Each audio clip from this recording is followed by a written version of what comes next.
What up, y'all? This is your boy Kwam. Welcome to my YouTube channel. This will be my first reaction video. This video is a 1981 movie called Early Warning. So this is my reaction to it. Let me know if I leave something out. Leave it in the comment. Let's get to this clip and see what it's about. Since our last meeting, we've made tremendous progress. And I'd like to say that most of the credit goes to our extremely efficient International Research and Development Committee. So I would like to thank each and every one of you for your hard work and dedication to our cause. In reviewing this year's progress, let me say that we have been highly effective in conditioning the people's minds to accept our solution to the world's problems. It's interesting, he said, that conditioning the people's mind to accept the world problem, this for the solution in which that they provide. The crazy part is that this implies that they are the one who are creating these problems that we see. So I think there's a thing called create a problem, watch the reaction, and provide solution. So that way you get people to buy into the whole idea of control. Like they say that there's a saying that goes that the person go in their backyard, start a fire, knock to your front door, and try to sell your fire extinguishers. So basically that's what it is. That's how these shadow government are doing. They are creating problems and providing a solution, so. The energy crisis here in the United States was exceptionally successful worldwide, and we expect similar success with our upcoming food shortage. Our labor leaders have made great progress by causing confusion and work stoppages in all areas of the world.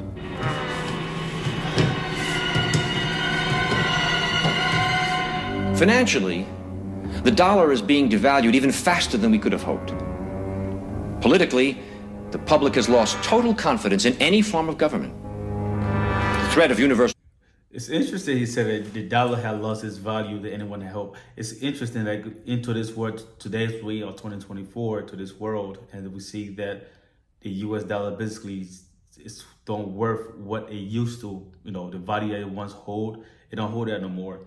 And we see that this, as I live here in the States, we see inflation is really hitting us very, very hard from all sides, like from all corners, everywhere. Rent goes up, groceries high, utility bill is high, gas is high up. So it's ridiculous. And now we're saying that, with that being said, now we see that even the US actually might lose its value more in the future, because now we got the BRICS currencies coming up, which will be competitor to the world dominance when it comes to economics. And the BRICS currency are one of the world's largest manufacturer or producer is China, which part of this BRICS currency as well too. So we gotta keep that in mind as we goes on this future. War is a daily possibility.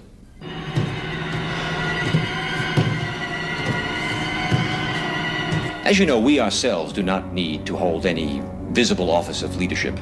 As a matter of fact, it's better that we do not. It's interesting he said that we ourselves do not hold any political office, because I think that's what it is. The people that actually run the world and actually have power telling these political leaders what to do, they are not in the public eye. They are not out there that people see them. They are that we refer to as the shadow government. These are the people who literally control everything. They have the power. They tell them what to do. And the thing is that before they even let this government knows what to do, they put it out there, right? They have to let us know the truth before they can actually do these things, right? They put it out in the movies, like movie like this that we call Early Warning. It's in these movies, it's in music, it's in the cartoons, it's in our newspaper, our music, it's everywhere. Some of us are not too privy to the information to actually catch some things or catch on what is going on, but they literally have to let us know. I think that's one of the primordial law, that they must tell the truth before they literally do these things. And being that most of us are not aware or not conscious enough about what's going on around us, we just happen to fall into these things. But like I said, it's all these things is planned. It's nothing that's happening now that we see playing out around us. It's actually no coincidence, because there are no coincidences. Control of finances, news media, food, transportation, energy. We control everything. Yep, like you said, they control everything. They control the news media, they control the food, the information, they control literally everything. So nothing that we see on mainstream media or anything that we see around here, it wasn't purposely let out there. They let it out there because at the end of the day, they already created the whole scenario of damage control around all these things. It is important that you, as world leaders, keep our program before your countrymen. With our World Bank and computer program operational, we now have the capacity to control the financial affairs of every human being on Earth by giving each person his own computer number. Anytime his number is used, we would know his financial situation at once. He could not buy or sell anything without his computer number. It will. It's just as easy they are using computer number, but now we know that into this world we got our credit cards. We look at that because this movie is from 1981. So now we got credit cards now. So now all these credit cards that we use, most of us, everything that we buy on this credit card, there are record that's being kept. There's databases that all these things go through. I know that at the end of the year, I do receive like a summary of the year of how much I spent. And my credit card literally tell me how much I spent on grocery, how much I spent on transportation, how much I spent on pleasure, and what I spent it on, all these things. They already know that. So what he's saying basically is that, if the world does not conform to whatever agenda that they were supposedly gonna, play out there, literally they're just gonna stop them from accessing, basic needs, like, what they need for life, like foods and whatever that they need. If you black the card, you can't do anything at all. So that's what he's talking about in this side. Simplified our lifestyles tremendously. The end result will be a one-world monetary and government system that we alone will control. Yes.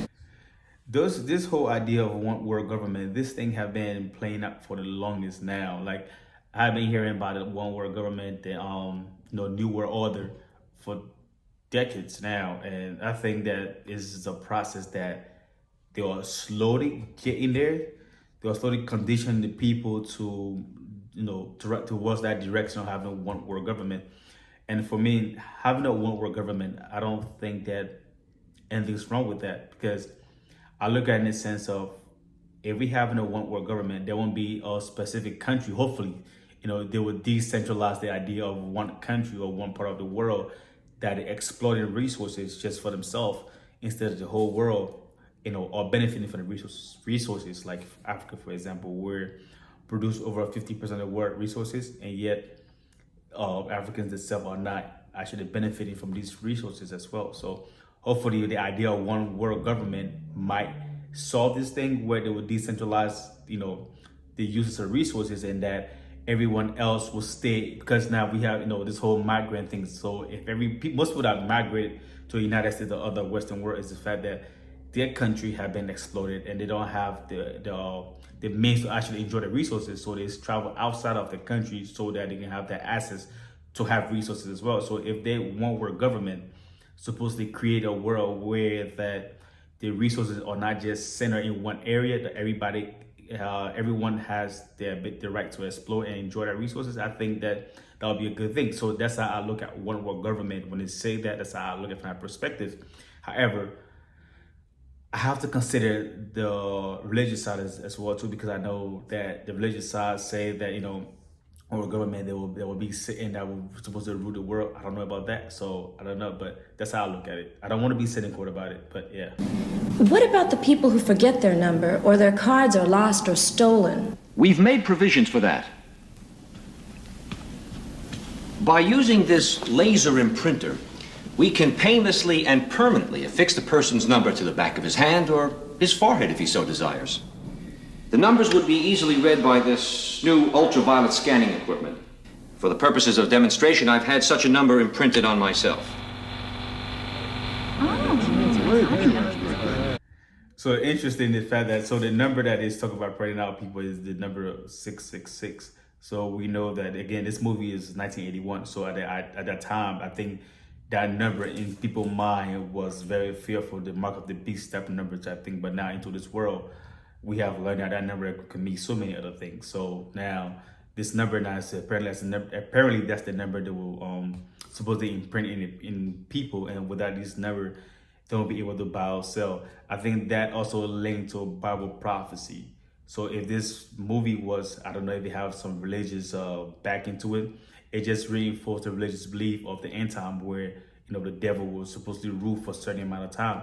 So basically, that's what this movie is really doing. In this scene right here, basically, especially having that numbers on his hands.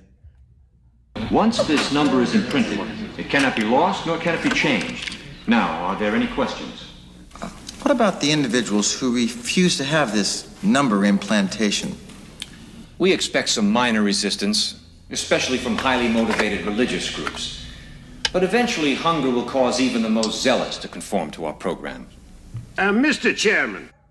I mean, he's right though. So if they are making people, or they're able to stop people from purchasing certain things or buying food, I mean, we had a little example of that during C-19 2020, where there was a lot of area that certain people couldn't go because they didn't get certain type of requirement that was required. They couldn't do certain things. So imagine if something 2 or 3 times as 2020 happened again, a lot of people won't be able to go to certain places or do certain things. So I think that's what they are referring to in this scene or in this part of the movie, where that, hunger can make anybody conform. So therefore, if you cannot eat or feed your family, you will do whatever you can do just so you can have food for your family. So I understand. I can see that. I am concerned about the situation in the Middle East. We've given Russia and Israel a great deal of consideration. Russia is, as you probably already know, considering an invasion of Israel in order to obtain a Mediterranean seaport. Well, our policy is to support such a move and supply Israel with the necessary nuclear weapons to fend off such an attack. The mental conditioning of the Israelis is he has nothing to lose, and subsequently will attack the Russians before they can get their planes off the ground. That's why he said that. Into this world 2024, we are hearing a lot about World War III, where that we see that Israel, the Palestinian, now Israel is not in Lebanon. Now we see Russia now, because I know in the clips they're talking about Russia invading Israel, but that's not what happened. Russia actually invaded, according to allegedly invaded Ukraine. And so we have the Ukraine wars going on. We have Russia and we have Israel and Palestine, and now this is a potential thing that was hearing before. I know how serious it is with Taiwan and China as well too. So we have all this thing going on, and it seems like they, in the background, they are orchestrating all these things, just a puppet, just pulling string, letting things play out. And that's what we're seeing going on right now.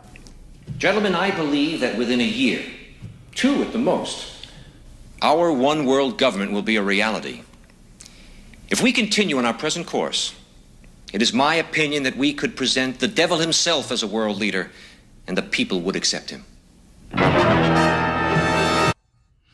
It's interesting he said that we can even present the devil himself as the world leader, because things will be so bad, people will accept that. I'm not a kind of person of that faith, so I'm not going to say that I believe that is going to be actual devil who is going to rule the world, but some people hold that faith. I respect that.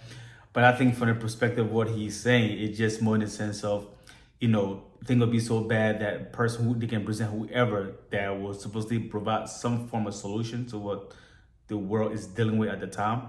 And people just want to be out of that misery. They will just say, whoever you present, we would accept it. And basically that's what he was saying. So guys, that's it for us today for our first video. Let me know what you think. Is what I can improve. If there's things that I need to improve on, suggest that in the comment section. If you have some video that you want me to watch and, do a reaction to it, put my 2 cents in it. That might make it $1. It might be 98 cents. My 2 cents make it $1. Let me know. And I'll take it from there. Take it from there, guys. Thank you for watching. I appreciate you. I'll see you in the next video. Bye.